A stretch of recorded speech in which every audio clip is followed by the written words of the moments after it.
बिस्मिल्लाहिर्रहमानिर्रहीम अस्सलाम वालेकुम। दोस्तों, मैं आपकी खिदमत में हाजिर हूँ फॉरेक्स मार्केट में गोल्ड के इंट्राडे और शॉर्ट टर्म एनालिसिस के साथ। दोस्तों, आज हम लेवल देखने की कोशिश करेंगे गोल्ड के, और इस वक्त हम D1 के टाइम फ्रेम में बैठे हैं। तो यहाँ आपने एक चीज़ नोट करनी है। यहाँ इस वक्त भी मार्केट 50 के मूविंग एवरेज की सपोर्ट लेके ठहरी हुई है। यानी अभी तक मार्केट ने 50 का मूविंग एवरेज इसको ब्रेक नहीं किया। जब तक ये ब्रेक नहीं होगा, कैंडल पूरी की पूरी नीचे नहीं आएगी, हमारे निचले लेवल ऑन नहीं होंगे। तो क्या हमारे ऊपर वाले लेवल ऑन है? ये भी इम्पोर्टेंट क्वेश्चन है। लेकिन मेरे ख्याल में वो भी ऑन नहीं है, क्योंकि इसके ऊपर बुलिंजर का मूविंग एवरेज ठहरा हुआ है। यानी मार्केट बुलिंजर के मूविंग एवरेज और 50 के मूविंग एवरेज के दरमियान बार बार ऑसिलेट कर रही है। नीचे हमारे पास लेवल है 16 वाला, 16 के ऊपर है 26, 26 के ऊपर है 39। तीन लेवल इंपॉर्टेंट लेवल हैं, यानी 16, 26 और 39 ये लेवल हैं। और मार्केट बार बार यहाँ से ऑसिलेशन कर रही है। आज अगर हमें 16 मिले 2016 तो साफ ज़रा यहाँ से बाय होगा, और इसी तरह अगर 26, 30 और 39 मिलेगा तो यहाँ से सेलिंग होगी।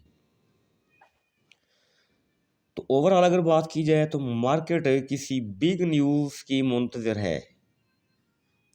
कोई स्ट्रांग न्यूज़ आए तभी मार्केट या तो 50 के मूविंग एवरेज को ब्रेक करके नीचे आ जाए, या फिर बुलिंजर के मूविंग एवरेज को ब्रेक करके ऊपर चली जाए। तो आज तो गालबन न्यूज़ नहीं है, थर्सडे और फ्राइडे को न्यूज़ हैं, लेकिन वो न्यूज़ इतनी स्ट्रांग नहीं है कि इसका ट्रेंड बदल सके मार्केट का।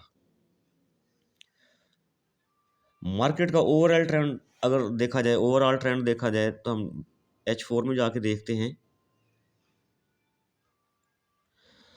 निस्बतन बेरिश ट्रेंड है, लेकिन ये इतना स्ट्रॉन्ग ट्रेंड नहीं है कि हम हर टॉप से सेल करते जाएं, हर टॉप से सेल करते जाएं।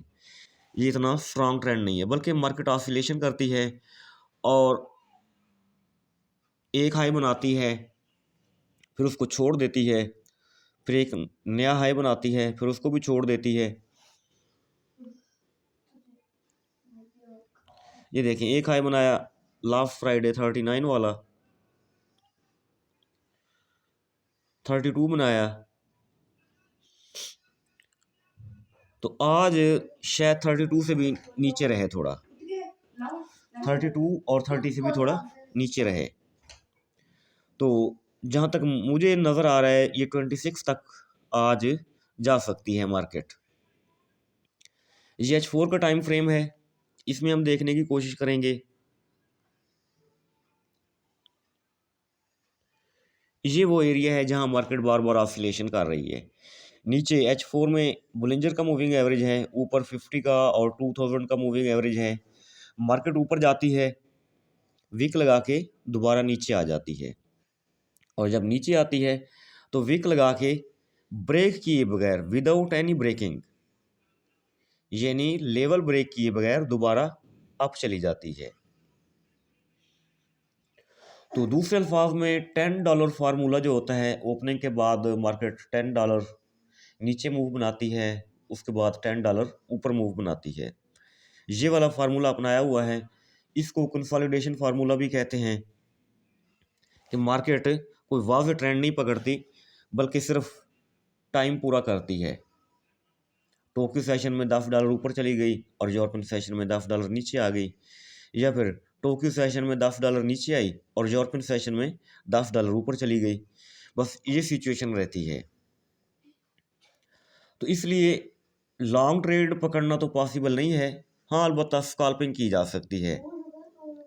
रजिस्टर से टकराए तो सेल करेंगे, और सपोर्ट ले तो हम बाय करते हैं। तो आज भी लेवल वही निकल सकते हैं। तो जिस तरह गुज़श्ता कल 2016 को विक लगाई, यहाँ से लिक्विडिटी ली, या दूसरे अल्फाज में एसएल हंटिंग की, और एसएल हंटिंग करने के बाद मार्केट दोबारा अपवर्ड चली गई। H1 का टाइम फ्रेम देखने की कोशिश करते हैं। H1 में इस वक्त मार्केट निस्बतन बेरिश नज़र आ रही है हमें, क्योंकि 200 का मूविंग एवरेज भी ऊपर है, 50 का भी ऊपर है, और बुलिंजर का मूविंग एवरेज भी ऊपर पड़ा हुआ है। और मार्केट इन्हीं सभी इंडिकेटर्स के या सभी मूविंग एवरेजेस के नीचे पड़ी हुई है। तो इसलिए H1 का टाइम फ्रेम या छोटा टाइम फ्रेम हम निस्बतन कह लें, D1 और H4 तो खैर बड़ा है, तो हर टॉप से हम सेल करते जाएंगे। जो ही मार्केट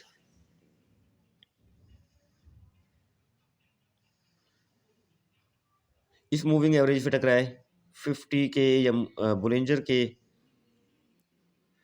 तो यहाँ से हम सेल करेंगे।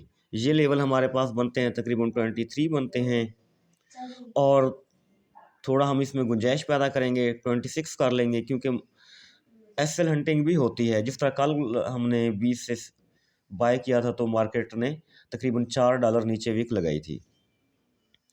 23, 26 मार्केट यहाँ तक आए तो यहाँ से हम सेल करेंगे, और बाइंग एरिया वही है 2016।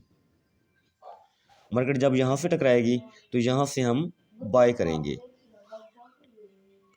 दोस्तों, ये हमारी शॉर्ट सी वीडियो है आज, तो उम्मीद काफ़ी आपको पसंद आई होगी। मेरा व्हाट्सएप ग्रुप भी है जिसका लिंक मैं डिस्क्रिप्शन में डाल रहा हूँ, तो आप वो ग्रुप भी ज्वाइन कर सकते हैं। अपना बहुत सारा ख्याल रखें, मुझे दुआ में याद रखें। Thank you. अल्लाह हाफिज़।